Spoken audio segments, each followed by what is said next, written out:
Okay, so here we go. This also is still just an introduction into the actual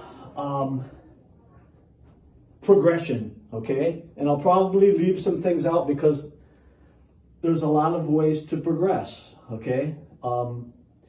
Again, you're familiar with the idea that I can create pressure, and we'll call it creating pressure, but creating pressure is not only for either striking or grappling. It's both, okay? It's having tactile relationship with your opponent, okay?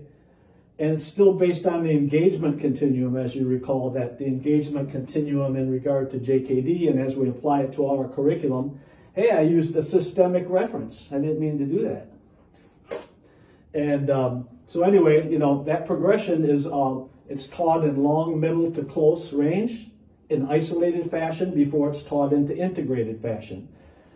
And to me, that's a genius way to do things, all right? And it's a way to really get good at what you're doing. You don't just jump right into integration.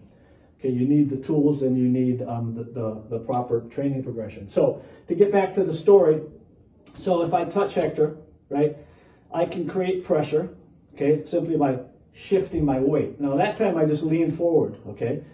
So another way to shift, okay, is to turn, to use rotation. Okay, that was just my rear foot turning, okay? Come a little bit closer, bro.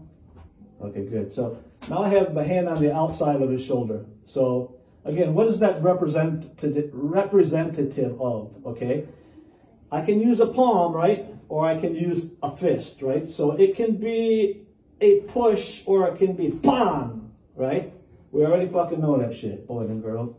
So anyway, same thing here. I use the inside of my palm to move him in this direction.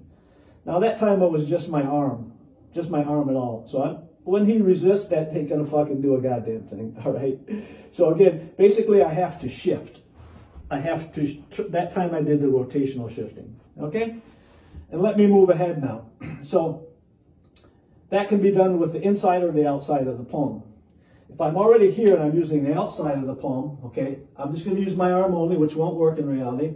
I just press them this way, okay?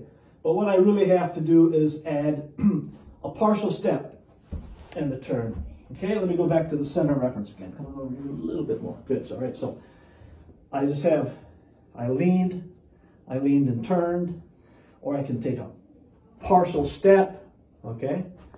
Okay, I can take a full step, okay?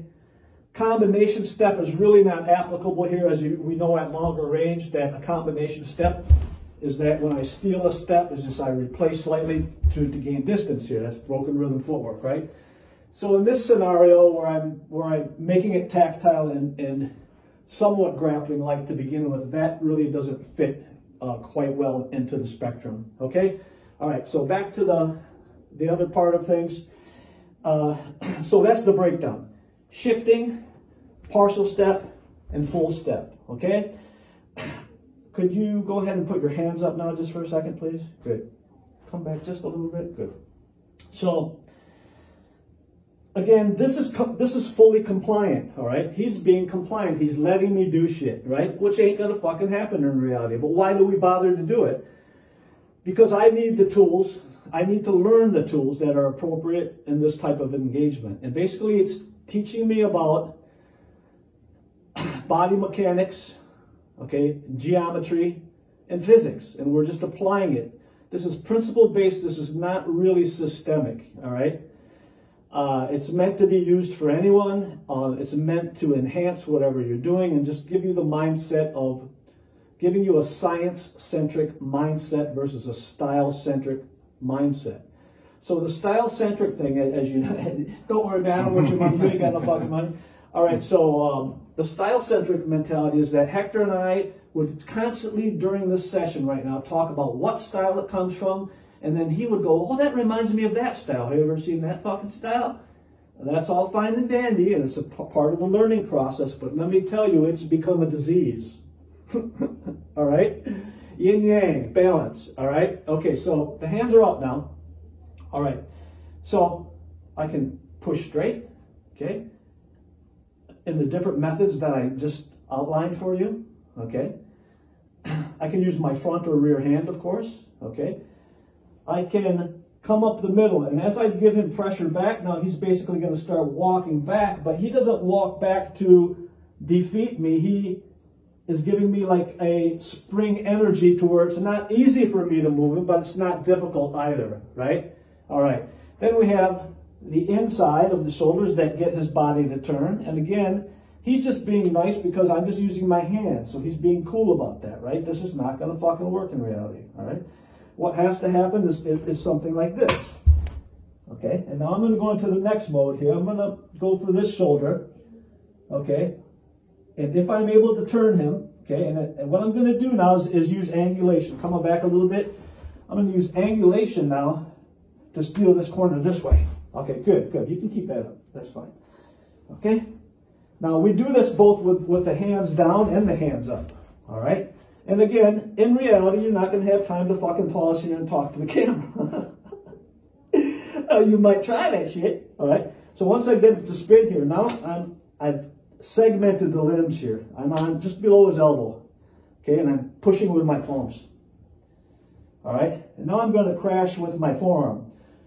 Okay, so I'm segmenting my own limbs, okay?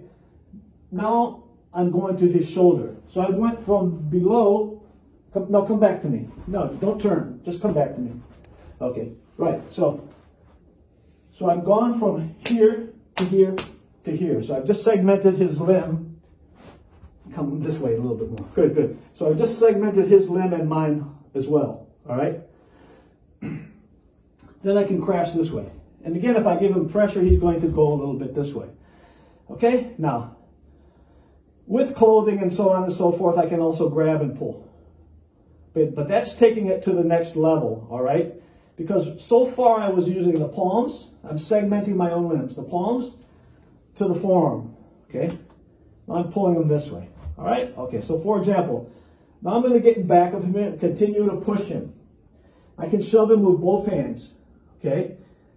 I can push the hip, okay? I can pull the hip. I can hook in, come on, back a little bit. Good. I can hook in with this way as I angle off this way here and spin him this way, okay? Now, so far I've just stayed on his body. So far I've just stayed on his body and his arms and shoulders, okay? So the next thing we do is we go add to the neck face. Right? So the neck face now is something like forearm or elbow, right? Or shoulder or head. Okay, good. All right, so you get the idea. Now, we don't want to document too many of those tactics, but just keep in mind the framework. It's like the same theory of using fingers, extended knuckles, fingers, palm, extended knuckles, closed fist, forearm, elbow, shoulder, headbutt. Okay?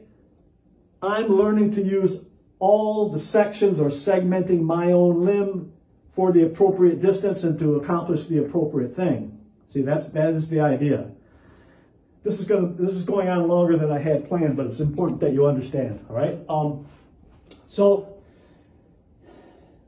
we have the body, we have his limbs, we have his neck and face.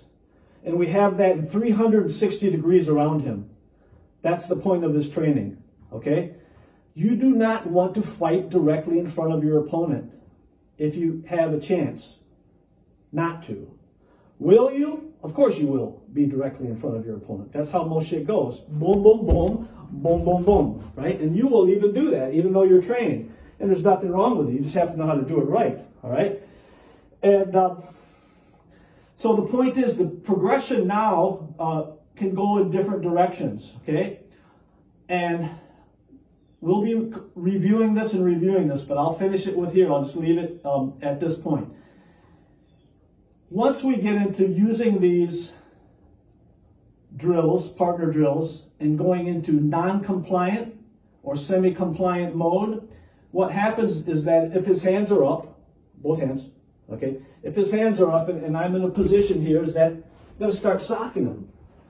But because we're in non-compliant or semi-compliant mode, he ain't going to let that shit happen, because he's going to be doing it to me and trying to prevent me from doing it. All right, so this is where this is leading to. Compliant, semi-compliant, and fully compliant, okay? All right, so enough of the rant, and then we'll get into round one.